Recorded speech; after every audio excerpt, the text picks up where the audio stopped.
네, 오늘 우리에게 주시는 하나님의 말씀 함께 보겠습니다. 사도행전 26장 13절로 23절까지의 말씀입니다. 저와 여러분 한 절씩 번갈아 가면서 읽으시고 마지막 절 함께 읽겠습니다.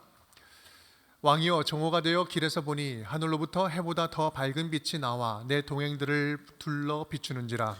우리가 다 땅에 엎드러짐에 내가 소리를 들으니 히브리 말로 이르되 사울아 사울아 내가 어찌하여 나를 박해하느냐. 가시를 뒷발질하기에 내게 고생이니라. 내가 대답하되 주님 누구시니이까? 주께서 이르시되 나는 네가 박해하는 예수라. 너의 발로 서라. 내가 내게 나타낸 것은 곧 내가 나를 본 일과 장차 내가 내게 나타날 일에 너로 종과 증인을 삼으려 함이니.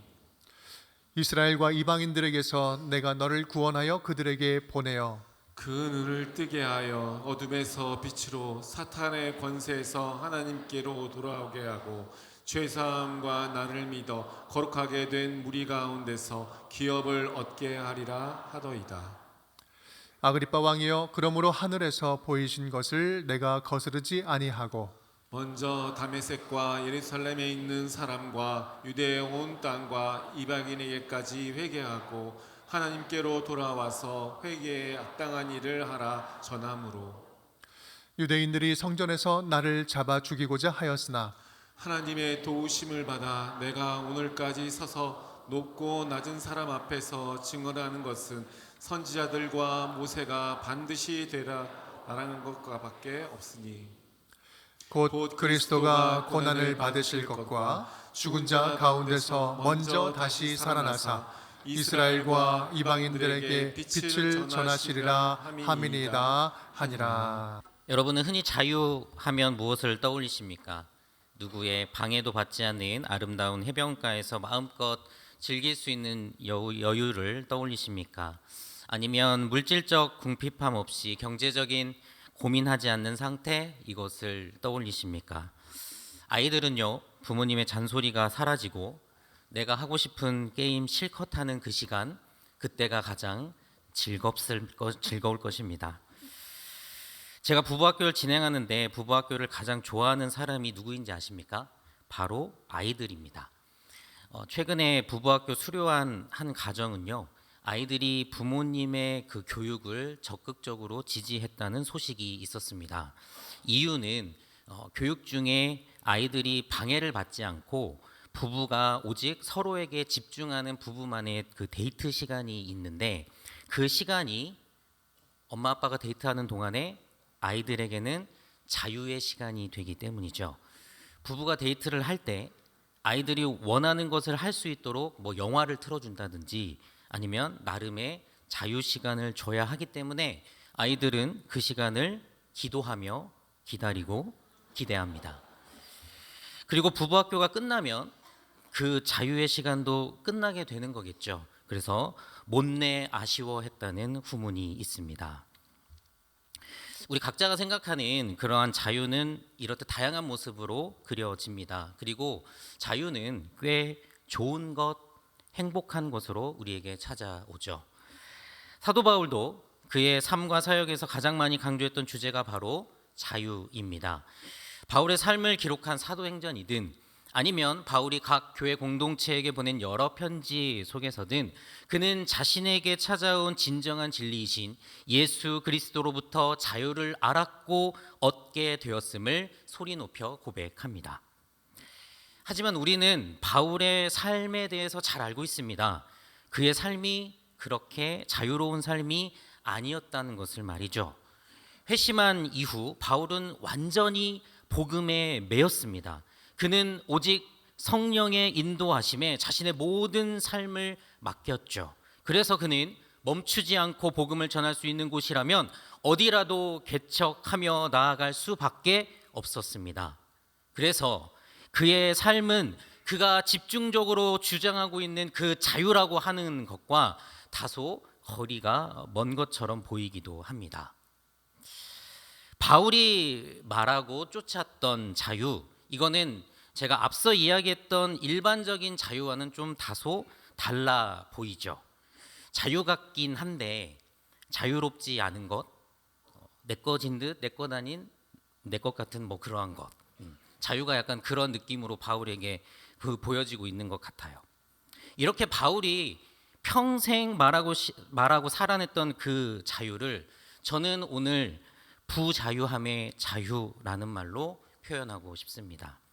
그리고 이 자유가 우리가 추구해야 할 진정한 자유라고 하는 것을 여러분들께 미리 말씀을 드립니다.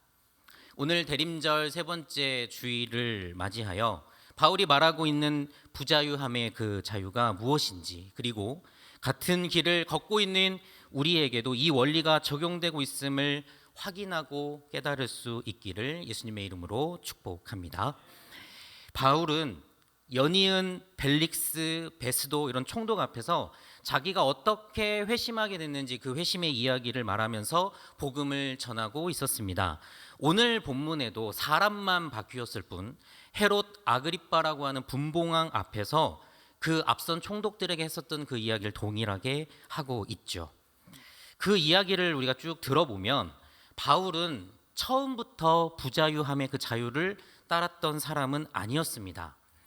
바울은 지금 현재 회심하고 난 이후에 자신이 믿는 그 소망 때문에 유대인들에게 고소를 나는 당하고 있다라고 항변은 하지만 사실 과거에 이 소망을 따르던 자들을 박해하면서 거기에서 참된 자유가 있다고 믿었던 사람이 바울이죠. 잘못된 믿음에 있어서 아주 열심히 특심이었습니다. 하지만 다메섹 도상에서 예수님을 만난 뒤에 그의 삶과 생각이 180도 바뀌죠. 주를 핍박하는 잘못된 자유에서 주를 전파하는 매임으로 그 삶을 복음에 묶어버렸습니다. 그가 쫓았던 잘못된 자유를 버리고 참된 자유를 따를 수 있도록 했던 그 결정적인 사건, 말씀드렸다시피 바로 다메섹 도상에서 예수님을 만난 사건입니다. 오늘 본문은 그 만남을 보다 구체적인 말씀들로 표현하고 있습니다. 다메섹 도상에서 바울에게 나타나신 예수님, 바울을 향하여 이렇게 말씀을 하시죠. 오늘 본문 14절 말씀을 함께 읽어보겠습니다. 시작. 우리가 다 땅에 엎드러짐에 내가 소리를 들으니 히브리 말로 이르되 사울아 사울아 내가 어찌하여 나를 박해하느냐 가시체를 뒷발질하기가 내게 고생이니라. 그가 참된 자유라고 믿었던 그 잘못된 열심을 주님은 가시체를 뒷발질하는 고생이라는 말로 말씀하시죠. 여러분, 가시체는 가축을 앞으로 모는 데 사용했던 끝이 뾰족한 막대기를 말합니다. 사진을 보시면 보다 선명하게 가시체가 어떠한 모양을 하고 있는지 아실 수 있습니다. 손에 들리기도 하고 때로는 이렇게 쟁기에 달기도 하는, 그래서 그 끝에는 뭐 뾰족한 것들을 달아놔서 가축이 앞으로 나아갈 수 있도록, 뒤로 물러나지 않도록 하는 것이 가시체의 용도였죠. 가시체는 가축이 앞으로 나아가지 않거나 잘못된 방향으로 갈 때 그 가는 길을 재촉하여 앞으로 나아갈 수 있도록 뾰족한 끝을 이용하여 살짝살짝 자극을 줬던 도구입니다. 그런데 문제는 만약 가축이 앞으로 나아가기 싫거나 가시체를 귀찮고 불편하게 여겨서 가시체를 치우라고 뒷발질을 하게 될 경우 가축은 그 가시체의 뾰족한 끝에 찔리고 결국 고통을 당하게 되는 것이죠. 환상 중에 나타난 예수님은 이러한 상황을 다메섹으로 가서 예수님 믿는 자들을 잡아 넣으려고 하는 바울의 모습과 함께 대조하고 비유하여 말씀하신 겁니다. 가시체는 가축에게 있어서는 일종의 통제와 제한입니다. 가시체 때문에 앞으로만 나아가지 뒤로 물러설 수가 없습니다. 가시체가 불편하고 부담스러워 뒷발로 가시체를 거부해도 그 뾰족한 가시체 끝에 찔려서 상처나고 피나고 고통스러울 수밖에 없습니다. 자기 발만 아프죠. 그래서 가시체의 그 표면적으로 드러나는 모습은 가축의 입장에서 보면은 부자유함 그 자체이죠. 그런데 사실 이 가시체는 가축을 찌르고 피나고 고통스럽게 하기 위해서 존재하는 것이 아닙니다. 가시체의 사용 목적은 가축을 앞으로 나아가게 하는 것에 있습니다. 가시체라는 통제와 제한은 가축을 앞으로 나아가게 하는 동력이 된다는 것이죠. 바울에게 있어서 가시체는 그가 그토록 거부하는 예수 그리스도, 그리고 그분이 선포하신 복음이었습니다. 뾰족한 그 끝에 찔려 아프면서도 그것을 애써 거절하고 뒷발질하는 그 고생을 했던 것이죠. 하지만 바울에게 있어서 복음이라고 하는 것은, 그 복음이라는 가시체는 결코 바울을 찔러서 아프게 하는 목적을 갖지 않았습니다. 바울이라는 훌륭한 제목이 계속 다른 길로 가니까, 계속 앞으로 나아가지 않고 뒤로 물러서려고 하니까, 하나님은 말씀으로, 때로는 우리 주님 존재 자체로 바울 앞에 나타나서 그를 자극하고 올바른 길로 인도하신 것이죠. 사랑하는 여러분, 여러분들도 예수님을 믿어 많은 것이 제한되고 통제도 받으며 진리 안에 거하기에 부담감이 느껴지는 분들 혹시 계십니까? 내가 하고 싶어 하는 것 하면서 내 마음대로 살고 싶은데 복음이 자꾸 여러분들 뒤에서 가시체 마냥 찔러대니까 불편하고 귀찮아서 뒷발질하면서 고통과 아픔을 누적해 나가고 계신 분들 계시지 않습니까? 하지만 사랑하는 여러분, 간혹 여러분들을 불편하게 하는 그 복음이 여러분을 앞으로 나아가게 하는 그러한 동력과 자극이 된다는 사실을 믿으시기 바랍니다. 때로는 그 복음과 하나님의 진리가 여러분을 통제하는 것 같고 불편을 주기도 하고, 그래서 나를 자유롭지 못하게 하는 것 같겠지만, 사랑하는 여러분, 오해하지 마십시오. 복음은 우리를 찔러서 피가 나게 하고 고통을 주기 위한 방법이 아니라 우리의 삶을 진리 앞으로 한 걸음 더 나아가게 하는 은혜의 자극이 된다는 사실을 분명하게 깨닫길 예수님의 이름으로 축복합니다. 말씀을 계속 따라가 보면 바울은 가시체를 뒷발질하는 고생에 대하여 듣자 이 말씀을 하시는 분이 누구신지 묻습니다. 그러자 예수님은 네가 박해하는 예수다라고 말씀을 하시죠.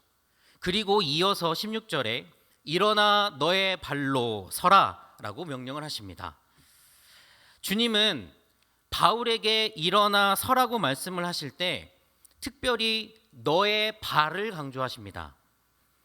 이는 일어나 발로 서기 전에 지금 한 가지의 행동이 이 성경에는 기록되어 있지 않지만 자동적으로 생략되었다라고 하는 것을 우리가 추론할 수 있습니다.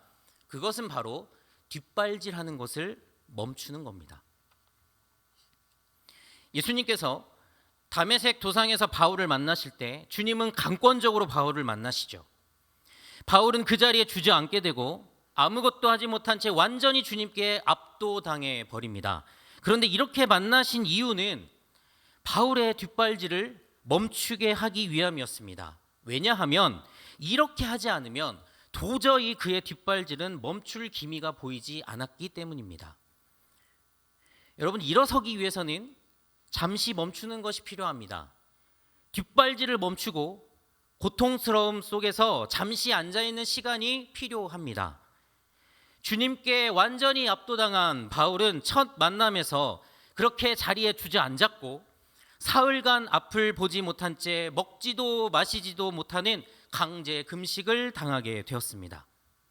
그런데 그렇게 멈춘 그 시간에 바울이 했었던 중요한 한 가지가 있습니다. 바로 회개입니다. 예수님을 믿는 자들을 처단하는 것, 그것이 나에게 진짜 자유라고 느꼈던 그 자신의 행동이 가시체를 뒷발질로 차고 있는 어리석은 고생이었다는 사실을 깨닫는 순간 그 멈춤의 시간 속에서 그는 철저하게 무너졌고 처절하게 회개했습니다. 사랑하는 여러분, 멈춤은 곧 회개를 말합니다. 20절 말씀에 보면 멈춤을 끝내고 담대하게 복음을 전하는 바울이 외친 메시지는 회개였습니다. 우리 함께 20절 말씀을 함께 읽어보도록 하겠습니다. 시작. 먼저 다메섹과 예루살렘에 있는 사람과 유대의 온 땅과 이방인에까지 회개하고 하나님께로 돌아와서 회개에 합당한 일을 하라 전함으로. 바울뿐만 아니라 말씀을 읽어보면 세례 요한도 예수님도 사역의 첫 선포의 메시지 회개하라였죠. 얼마 전에 마친 2024년 다니엘 기도회 강사로 배우 권오중 씨가 나와서 간증하는 걸 보았습니다. 이게 헤어를 보니까 약간 개그맨 최양락 씨처럼 하고 나와서 이렇게 모습을 보이긴 했는데 예전보다 이렇게 살도 좀 많이 빠지시고 어디가 많이 아픈 건 아닌가 하는 마음으로 봤는데 간증 중간에 그러한 이야기를 많이 들었나 봐요. 뭐 건강에 좀 이상이 있으십니까? 이런 얘기를 많이 들었는지 간증 중에 지금 그 어느 때보다도 건강하고 은혜가 충만하다 이렇게 말씀하시더라고요. 이분이 하신 말씀 중에 자신이 2020년부터 2, 3년간 아무 일도 하지 않고 오직 말씀에만 거했던 경험을 나눠주셨습니다. 그런데 무엇인가 가지고 누리고 채울 때는 오지 않았던 그 평안이라고 하는 것이 아무것도 없는 상황에서 세상이 그 줄 수 없는 하나님의 평안이 모든 것이 바닥이었던 그때에 그를 가득 채워줬다고 고백하는 것을 들었습니다. 그러면서 그분이 그렇게 평안을 누릴 수 있는 방법을 가르쳐 주겠다고 이야기를 하는데 그것이 바로 회개였습니다. 권오중 씨가 이렇게 말합니다. 여러분, 세상이 줄 수 없는 평안을 얻고 싶으면 너무 쉬운 방법이 있습니다. 바로 오늘부터 회개하는 겁니다. 회개는 반성하는 것이 아닙니다. 그냥 끊는 겁니다. 단번에 끊는 겁니다. 그 과거에 했던 잘못을 행하지 않는 겁니다. 거기에서 떠나시는 겁니다. 사랑하는 여러분, 회개 없이 구원으로 나아갈 수 없습니다. 가시체를 뒷발질하는 일을 멈추지 않고서는 결코 한 걸음도 앞으로 나아갈 수 없습니다. 가시체를 뒷발질한다는 것이 바울처럼 단순히 예수님 믿는 자들 잡아서 가두고 믿는 것을 회방하고 탄압하며 저주하는 것만을 지칭하지 않습니다. 권오중 씨 말대로 내 삶 가운데 하나님께서 싫어하시는 것, 증오하시는 것을 끊어내지 못하는 것도 가시체를 뒷발질하는 것이나 다름없다는 것이죠. 요한일서 2장 15절에서 17절에는 이렇게 기록되어 있습니다. 이 세상이나 세상에 있는 것들을 사랑하지 말라. 누구든지 세상을 사랑하면 아버지의 사랑이 그 안에 있지 아니하니 이는 세상에 있는 모든 것이 육신의 정욕과 안목의 정욕과 이생의 자랑이니 다 아버지께로부터 온 것이 아니요 세상으로부터 온 것이니라. 이 세상도 그 정욕도 지나가되 오직 하나님의 뜻을 행하는 자는 영원히 거하느니라. 주님 안에 거하는 것을 참된 구원으로 느끼지 못한 채 육신의 정욕과 안목의 정욕과 이생의 자랑에서 자유를 찾으려는 일련의 노력도 넓게 보면 주님을 박해하는 일, 가시체를 뒷발질하는 고생이나 다름없다는 사실을 깨달을 수 있는 우리 모두가 되기를 간절히 바랍니다. 가시체를 발로 차는 일을 멈추면 이제 해야 될 일은 일어나 발로 서는 일입니다. 일어나 발로 서 있는 모습을 오늘 16절에서는 두 가지의 모습으로 그리고 있는데 바로 종과 증인입니다. 그런데 여러분, 이 두 정체성, 종과 증인이라는 정체성은 공통점이 있는데 모두 주님께 매여 있는 부자유한 삶의 전형적인 모습입니다. 바울은 자신의 편지 곳곳에서 본인을 예수 그리스도의 사도와 종이라고 밝히고 있습니다. 종은 주인에게 매인 자입니다. 바울은 회개한 이후에 완전히 예수 그리스도에게 매인 바 되어 자신의 삶은 없고 오직 예수 그리스도의 명령만 존재하는 부자유함의 삶을 살기로 결단합니다. 또한 사도행전 1장 8절 성령이 너희에게 임하시면 너희가 권능을 받고 예루살렘과 온 유대와 사마리아와 땅끝까지 이르러 내 증인이 되리라 하시니라는 예수님의 그 부탁이자 지상 명령 앞에 그는 예수님의 증인이 되기로 결단합니다. 여러분 바울은 지금 총독들을 만나고 분봉왕을 만납니다. 바울은 지금 자신이 억울하게 갇혀 있다라고 하는 것, 억울하게 누명을 쓰고 있다라는 것을 스스로 변증하고 있습니다. 법정에 불려 나와서 자신을 변호하고 있는 거죠. 근데 여러분 자세히 들여다보면 자신을 변호하고 있는 것이 아니라 바울은 예수님을 증언하고 있고 예수님을 변호하고 있습니다. 빌라도의 법정에서 하나님의 뜻을 이루시기 위하여 홀로 쓸쓸하게 침묵으로 그 죄를 다 뒤집어 쓰신 주님을 이제 바울은 목숨을 걸고 피를 토하며 변호하고 있는 것이죠.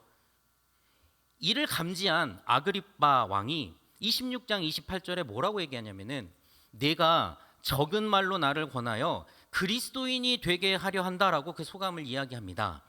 아그리빠 왕이 바울의 얘기를 가만히 들어보니까 자기 자신의 무죄함을 변증하는 것이 아니고 자꾸 예수를 증언하는 겁니다. 예수를 변호한 겁니다. 예수를 전해서 자기를 전도하는 것으로 들었다는 것입니다.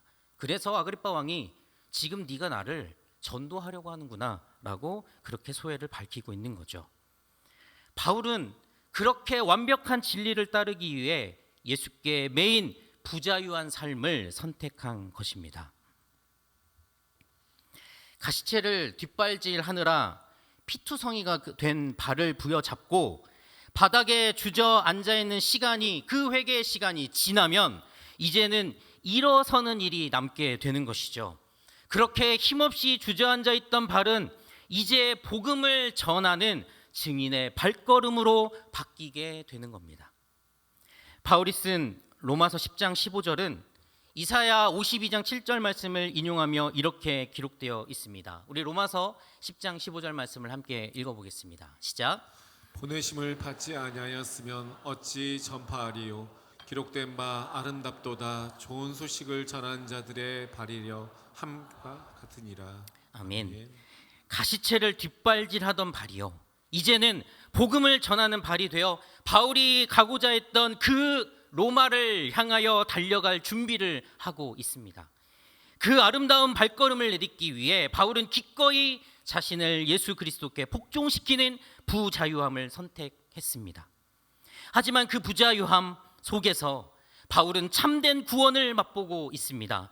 그는 진정한 자유가 무엇이었는지를 알 수 있는 방법은 예수 그리스도께 붙잡힌 바 되는 길밖에 없음을 온 마음을 다하여 전 삶을 들여서 그의 생명을 바쳐 외치고 있는 것이죠. 사랑하는 여러분, 가시체를 뒷발질하기를 멈추셨다면, 그렇게 회개하며 하나님께 붙잡힌 바 되셨다면 이제는 일어나 여러분들의 발로 서실 때입니다.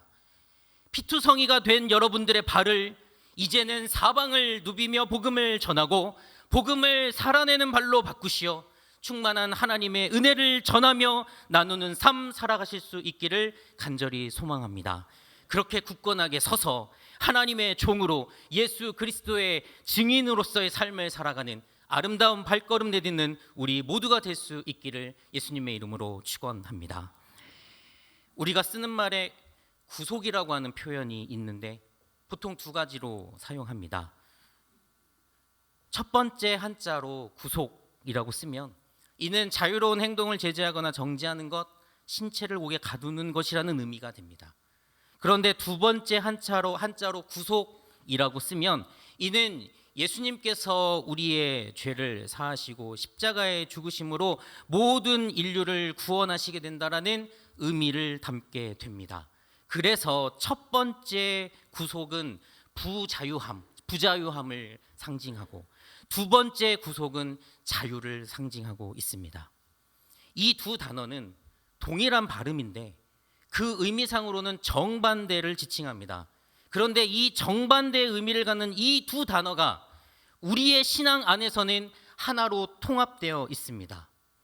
아이러니하게도 우리가 예수님께 구속, 즉 부자유하게 되면 우리는 진정한 구속, 곧 자유를 누리게 됩니다.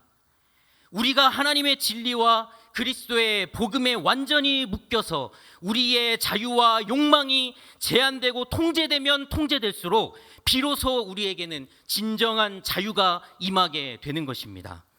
바울은 29절에 그가 하는 최후의 증언에서 이렇게 말합니다.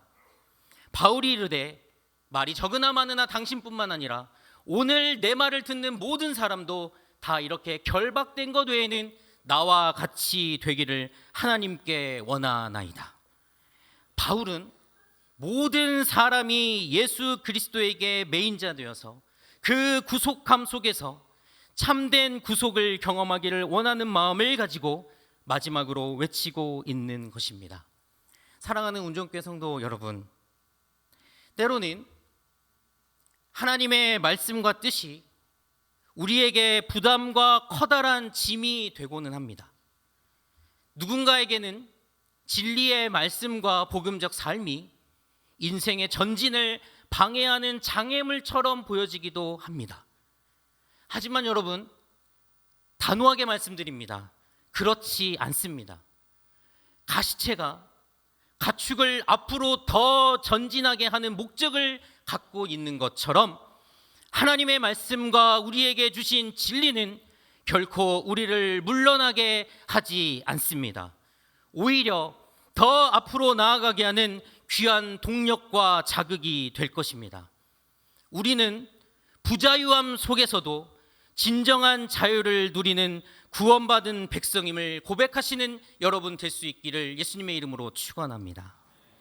회개의 멈춤을 보내고 계시다면, 그렇게 멈춰서 회개하고 계시다면 여러분 이제 그 바닥에서 일어서십시오. 가시체를 차고 있던 발이 이제는 복음을 살아내는 발걸음으로 바뀌는 역사가 여러분들의 신앙의 여정 될 수 있기를 간절히 바랍니다. 그 마음으로 한 주간 승리하시는 우리 거룩한 미운전교회 모든 성도님들 되시기를 예수님의 이름으로 축원합니다. 함께 기도합니다. 주님, 복음과 진리가 우리를 부자유하게 하는 듯 하지만 하나님의 계획과 방법은 우리가 구원의 영광에 이르도록 언제나 사랑으로 독려하고 계심을 믿습니다.